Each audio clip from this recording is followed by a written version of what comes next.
بسم اللہ الرحمن الرحیم۔ السلام علیکم ورحمۃ اللہ وبرکاتہ۔ الحمدللہ حمدا کثیرا طیبا مبارکا فیہ، والصلاة والسلام علی سید المرسلین محمد وآلہ وصحبہ اجمعین، اما بعد۔ یہ درس قرآن نمبر 527 ہے، اور آج سورۃ المائدہ کی صرف ایک آیت کی تلاوت و تشریح کی جائے گی، آیت نمبر 93۔ اعوذ باللہ من الشیطان الرجیم، بسم اللہ الرحمن الرحیم۔ لیس علی الذین آمنوا وعملوا الصالحات جناح فیما طعموا اذا ما اتقوا وآمنوا وعملوا الصالحات ثم اتقوا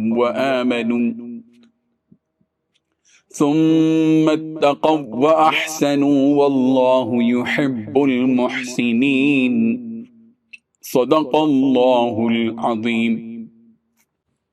لفظی ترجمہ یوں ہیں، لیس علی الذین آمنوا، نہیں ہیں ان لوگوں پر جو ایمان لائے، وعملوا الصالحات، اور عمل کیے نیک، جناح، کوئی گناہ، فیما طعموا، اس چیز میں جو وہ کھا چکے، اذا متقوا، جب وہ ڈر جائیں، وآمنوا، اور ایمان لے آئیں، وعملوا الصالحات، اور عمل کریں نیک، ثم اتقوا، پھر وہ تقوی اختیار کریں، وآمنوا، اور ایمان لائیں، ثم اتقوا، پھر وہ تقوی اختیار کریں، واحسنوا، اور نیکی کے کام کریں، واللہ یحب المحسنین، اور اللہ محبت کرتا ہے نیکی کرنے والوں سے۔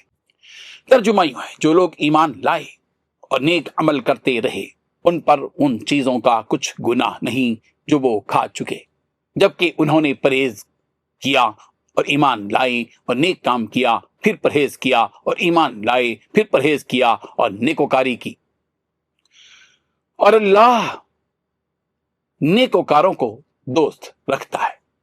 اس آیت میں دو باتیں بتلائی گئی ہیں۔ پہلی بات، جو لوگ ایمان لائے اور نیک عمل کیے، ان پر اس بارے میں کوئی گناہ نہیں کہ انہوں نے جو کھایا اور پیا، جبکہ انہوں نے تقوی اختیار کیا اور ایمان لائے اور نیک عمل کیے، پھر تقوی اختیار کیا اور ایمان لائے، پھر تقوی اختیار کیا اور نیک عمل میں لگ گئے۔ دوسری بات، اللہ اچھے عمل کرنے والوں کو دوست رکھتے ہیں۔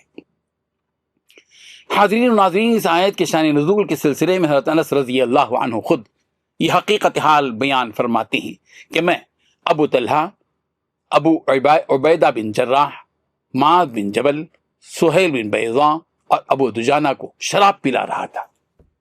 میرے ہاتھ میں پیالہ تھا جسے میں بھر بھر کر ایک دوسرے کو دے رہا تھا۔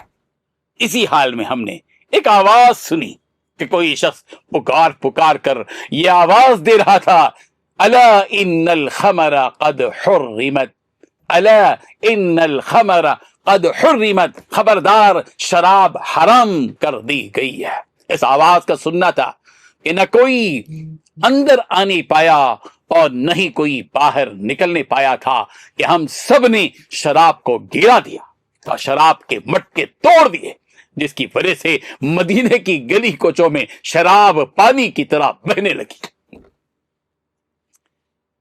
جب شراب حرام ہو گئی تو ان صحابہ کرام رضی اللہ عنہم کو اپنے ان بھائیوں کی فکر ہوئی جو شراب پیتے تھے، اور اسی حالت میں ان کی وفات ہو گئی۔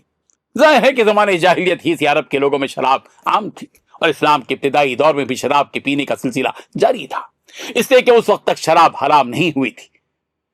جب صحابہ کرام رضی اللہ عنہم کو اپنے مرحوم بھائیوں کے بارے میں فکر ہوئی تو قرآن مجید کی یہ آیت نازل ہوئی، جس میں اس حقیقت سے آگاہ کیا گیا کہ جو لوگ ایمان والے تھے اور نیک عمل کرتے تھے، وہ لوگ شراب کے حرام ہونے سے پہلے ہی اس دنیا سے چلے گئے۔ انہوں نے اس زمانے میں جو شراب پی تھی اس پر انہیں کوئی گناہ نہیں ہے۔ جو صحابہ کرام رضی اللہ عنہم ایمان اور اعمال صالحہ کے ساتھ زندگی بسر کر رہے تھے اور شراب کے علاوہ دوسری تمام حرام چیزوں سے بچتے ہوئے زندگی گزار رہے تھے، ان پر کسی بھی قسم کا کوئی گناہ نہیں ہے۔ ظاہر ہے کہ یہ اس وقت شراب پی رہے تھے جس وقت شراب کے حرام ہونے کا قانون نافذ ہی نہیں ہوا تھا۔ یہاں یہ بات قابل غور ہے کہ اس آیت میں 2 مرتبہ تقوی اور ایمان کا ذکر کیا گیا، اور تیسری مرتبہ تقوی کے ساتھ اچھے عمل کا ذکر کیا گیا۔ گویا 3 مرتبہ تقوی کا ذکر کیا گیا ہے، اس سلسلے میں مفسرین کا خیال یہ ہے کہ پہلی بار جو تقوی کا ذکر ہے اس کا تعلق تمام منع کی ہوئی چیزوں سے ہے، اور دوسری بات جو تقوی کا لفظ کہا گیا وہاں کسی حلال چیز کی حرمت نازل ہونے کے بعد اس سے پرہیز کرنا مراد لیا گیا۔ پھر تیسری بار جو تقوی کا لفظ استعمال کیا گیا وہاں یہ مراد ہے کہ جب کبھی کوئی چیز حرام ہوئی تھی صحابہ کرام رضی اللہ عنہم اس سے پرہیز کرتے تھے۔ اس آیت کے آخر میں یہ حقیقت اجاگر کر دی گئی کہ اللہ تبارک و تعالیٰ کا دستور یہ ہے کہ وہ اچھے کام کرنے والوں کو پسند کرتے ہیں۔ اس کا مطلب یہ ہوا کہ جو لوگ برے کام کرتے ہیں اور وہ چیزیں اختیار کرتے ہیں جسے روکا گیا یا حرام قرار دیا گیا، تو ایسے لوگ اللہ کے محبوب اور پسندیدہ ہو ہی نہیں سکتے۔ اللہ تبارک و تعالی ہم سب کو ہر قسم کی حرام کاموں سے بچنے کی توفیق عطا فرمائے، آمین۔ وآخر دعوانا ان الحمد للہ رب العالمین۔ ڈیلی درس قرآن کو سبسکرائب کیجئے، اپنے تاثرات اور مشورے ارسال کیجئے، اور متعلقین کے گروپ بنا کر انہیں روزانہ درس قرآن بھیجیں اور اجر ثواب پائیں۔